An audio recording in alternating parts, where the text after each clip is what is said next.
Hello, welcome to tonight's reading of the story from Lost Horizon, a novel by James Hilton.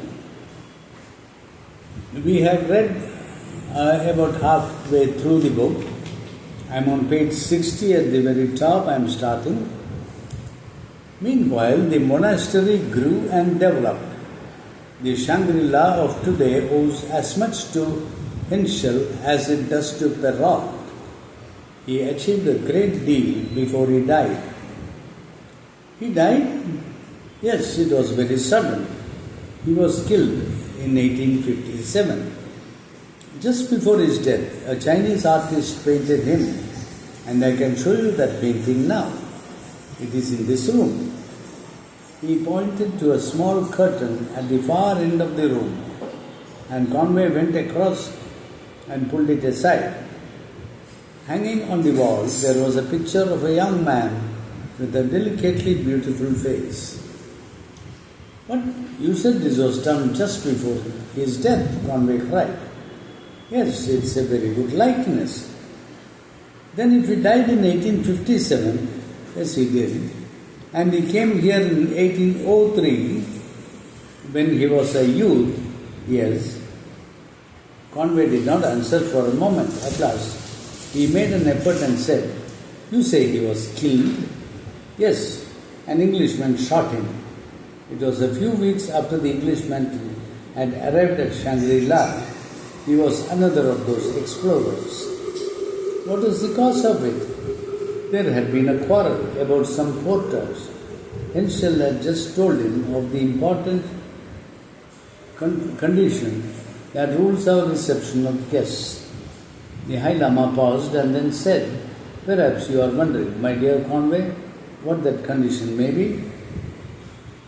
Conway answered slowly and in a low voice, "I think I can guess." "Can you indeed?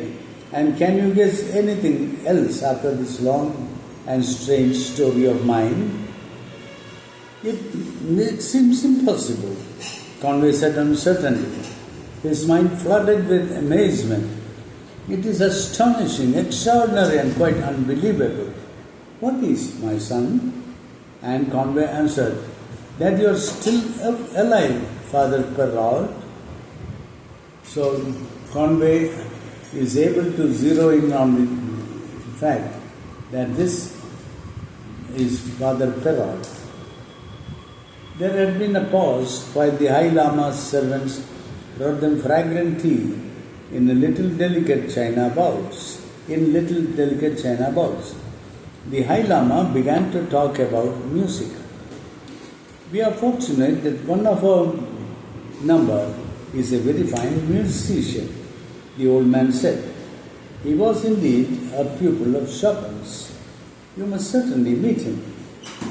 They continued to talk about music until the tea bowls were taken away. By that time, Conway was able to say quite calmly, "So you intend to keep us?" "That, I imagine, is the important condition you make to all your guests." "You have guessed correctly, my son." "What puzzles me is why we four, out of all the rest of the world's inhabitants, should have been chosen for this. I must explain that we have always tried to keep more or less the same number of people at Shangri-La. Unfortunately, due to the recent European war and the Russian Revolution, travel and exploration in Tibet has almost ceased. We have had no visitors since 1912. You see, my dear Conway, we cannot promise success. Some of our visitors get no benefit from their stay here, and others merely live to a normal old age and then die from some slight illness. We have a high percentage of failures among the Tibetans and Chinese. Our greatest successes are with Europeans. But I must answer your question. As I have already explained, we have had no newcomers for nearly 20 years. and we have had several deaths during that time. A problem was beginning to arise, and then a few years ago, one of our number made a new suggestion. He was a young fellow, a native of our valley, absolutely trustworthy and in full sympathy with our aims. He suggested that he should leave us and go to some foreign country. He would then bring us some visitors by a method which would have been impossible 20 years ago. You mean he was sent out purposely to bring someone back by air? Conway asked. Yes. The first part of his plan was to have flying lessons at an American flying school. But how did he manage the rest of it? It was only by chance that there happened to be that aeroplane at our school. True, my dear Conway, many things are by chance. But it happened, and it was just the chance that Talu was looking for. He was lucky that it came so soon. But what is the idea behind it all? Conway asked. The High Lama gave a gentle smile. Your calm way of asking that question gives me great pleasure, he said. In the past, my news has been greeted in many different ways, with disgust, sorrow, anger, or excited disbelief. But you are truly interested. Is it not so? All I ask is that you will not, for the present, repeat any of this to your three companions. Conway was silent, and the old man went on. Now let me begin by painting you a very pleasant picture. You are still a fairly young man. Normally, you could expect another 20 or 30 years of life. But now think, if you are one of the fortunate ones in Shangri-La, your life has scarcely begun. Yet, you will feel no older when you are 90 than you do today. You may enjoy, as Hensel did, a long and wonderful youth. There will come a time when you will grow old like others, but old age will come far more slowly. At 80, you will still have a young man's strength, but you cannot hope to be quite so active when you are twice that age. We have not entirely defeated death or even old age. All we have done is to slow down life's pace, so that we grow old at a calmer and much more peaceful rate. Just think of it, the years will come and go, and you will have time for everything. Time, that rare and lovely gift which your Western countries have lost in the anxious haste of modern life. The voice made a pause, but Conway remained silent. You make no comment, my dear Conway. Perhaps you are thinking of wife, parents, children left behind in the world. Or maybe you regret leaving your work. Believe me, the pain may be sharp at first, but in 10 years' time, even the memory will not trouble you. Although if I read your mind correctly, you have no such griefs. Conway smiled at the accuracy of the old man's judgment. That is true, he said. I am unmarried, I have few close friends, and no ambitions. He paused and then went on, half surprised by his own words. As a matter of fact, I love the peaceful quiet of this place. And as you say, I shall no doubt get used to things. Is that all, my son? Have you no stronger feelings on this subject? Conway was silent for a time, then replied, I was far more interested in your story of the past than in your picture of the future. I can't look so far ahead. I should certainly be sorry if I had to leave Shangri-La next week, or perhaps even next year. But I can't say how I shall feel about it if I live to be 100.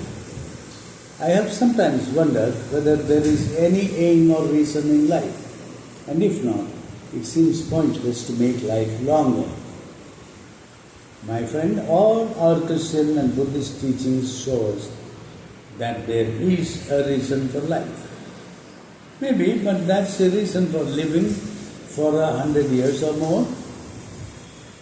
There is a very definite reason, and Shangri-La gives you the answer. We do not follow an idle experiment, a fanciful idea. We have a dream and a hope for the future. When I lay dying in this room in the year 1789, I look back on my long life as I have already told you. It seemed to me that all beauty was impermanent and that greed, war and cruelty might someday crush all the loveliest things until there were no more left in the world. Every precious thing would be in danger. Every book and picture, every piece of music, every treasure that the world possessed, all these would be lost in a war which stretched hotly over the whole world. Believe me, Conway, that terrible dream will come true. And that is why we are here and why we pray to outlive the danger that gathers around on every side. To outlive it, said Conway, there is a chance.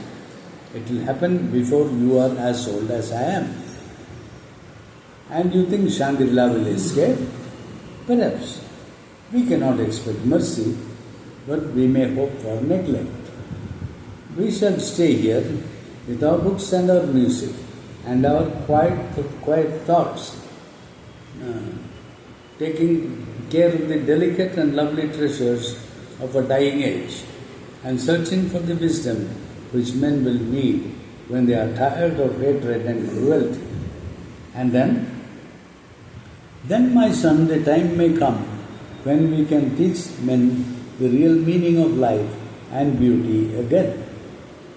The High Lama of Shangri-La rose slowly from his chair and suddenly Conway did what he had never done to any man before. He knelt, hardly knowing why he did so. I understand you, Father, he said. He had no remembrance of how he took his leave. He was in a dream from which he did not really awaken for long afterwards. He remembered that the night air was icy cold after the heat of those upper rooms, and that Chang walked silently beside him as they crossed the starlit courtyards together. Chang did not speak, neither did he.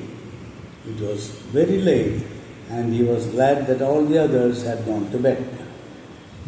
That's the end of chapter 8. Conclude. Should I do 9? With that, we'll close tonight's reading. We'll read chapter 9 next time. Thank you. Bye-bye.